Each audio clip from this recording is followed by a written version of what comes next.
It's been 28 years since Jeep built a pickup truck, but the Wrangler-based Gladiator is finally here. Jeep tossed us the keys in Sacramento, and from there we drove it over 800 miles through the Nevada desert all the way to Moab, Utah, to see how this truck handles in the 4x4 mecca of North America.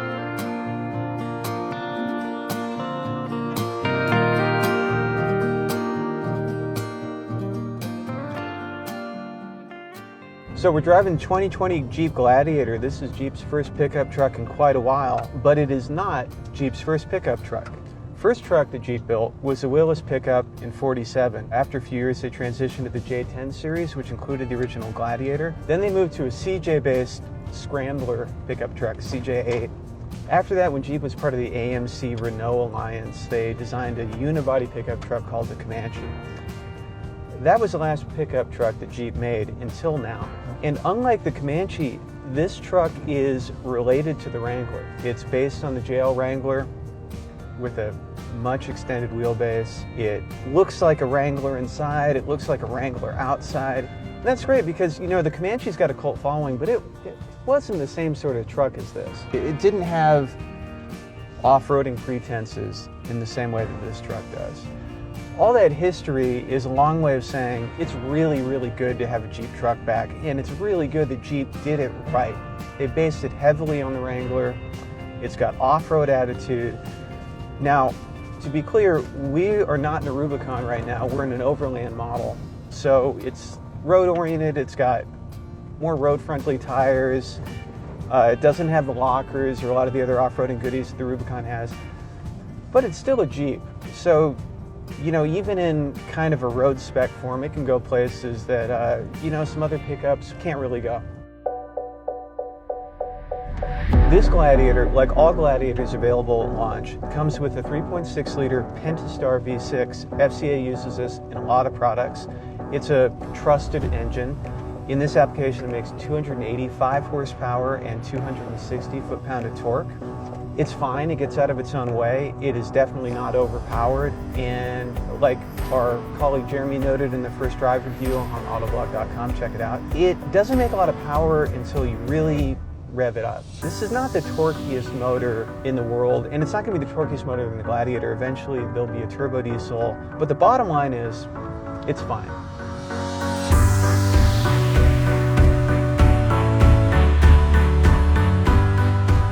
In this spec, we've got 17-inch rims, and we're running 32-inch tires on them. They're Bridgestone Dueler HTs. They are not a particularly aggressive tire, but they are also fine for light off-roading. You don't want to rock crawl on them. You don't want to go through deep mud. It's not something that you, you know, go hit obstacles at your ORV park in, but it'll get you to a campsite. They're good tires. And they're quiet on the road. In fact, the whole truck is quiet on the road. That's something that was surprising to us in general. Tire noise contributes a lot to the overall noise and fatigue level on the freeway and the Rubicon. So the fact that this is much quieter and calmer for long distances on the freeway is actually appreciated. Here's the other thing. A lot of Jeep owners swap wheels and tires almost immediately. I would propose that if you want to get an Overland model for some of the feature content, or you don't need the lockers or whatever, but you are going to think about getting harder core tires and wheels, hold on to these ones. Put them on if you're just doing a long road trip, because they're actually really nice. I mean, don't get me wrong, I love a KO2 or a KM2, but they can be loud on the freeway. And there's something to be said for arriving at your destination refreshed and ready to go.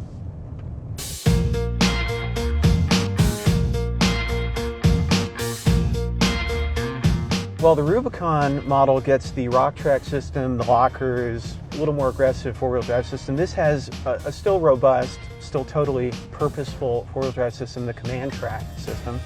It's shift on the fly, and it has a real low range. It's a 2.72 to 1 crawl ratio.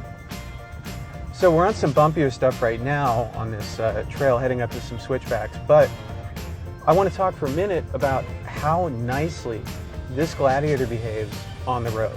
I think that's really the key to this Overland model. We've already seen today that it can handle light to moderate off-road duties, even on these stock tires, pretty well, but it is shockingly comfortable and quiet on the freeway.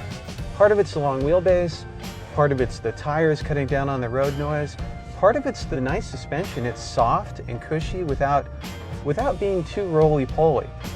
We did something like 14 hours of driving yesterday. We went all the way from Sacramento to Moab. All in one day, pretty much in a straight shot. We rolled into town, and I mean, we were tired, don't get me wrong, that's a long day behind the wheel, but we were not nearly as wasted as we would have been had we been trying to do that in, say, a Rubicon with the off-road tires, extra road noise, harder sidewall. This truck has road manners that are just, frankly, kind of shocking.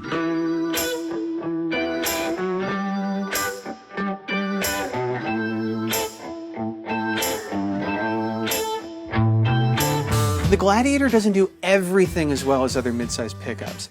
The steering, while it's accurate, is a little bit loose, especially on the freeway. Speaking of freeway driving, a cross breeze, especially at higher speeds, say 80 miles an hour, will really blow the Gladiator around. Another drawback is the incredibly long wheelbase, and while that's a boon for ride quality, it's a liability off-road. The breakover angle is abysmal. It'd be easy to get the Gladiator hung up on things that the Wrangler could just clamber over. Perhaps the biggest drawback of the Gladiator is the price. This thing is not cheap. Including destination, the base Gladiator Sport has an MSRP of $35,000, and it'll cost you $2,000 to add an automatic. The Overland trim that we're driving starts at nearly $42,000. And the off-road ready Rubicon is a base price of over $45,000 and can be optioned all the way up to $60,000. That's a lot of cash for a midsize pickup, but to be fair, it's a lot of pickup for the price. The Gladiator can do things that none of the other midsize pickup trucks can do. While a stronger engine would be nice, I have no bones to pick with the Pentastar and the 8-speed automatic. They work very well together. That said, it's damn nice to be in a Jeep pickup again, especially one based on the rugged and capable Wrangler. I have no doubt whatsoever the Gladiator will be a success for Jeep.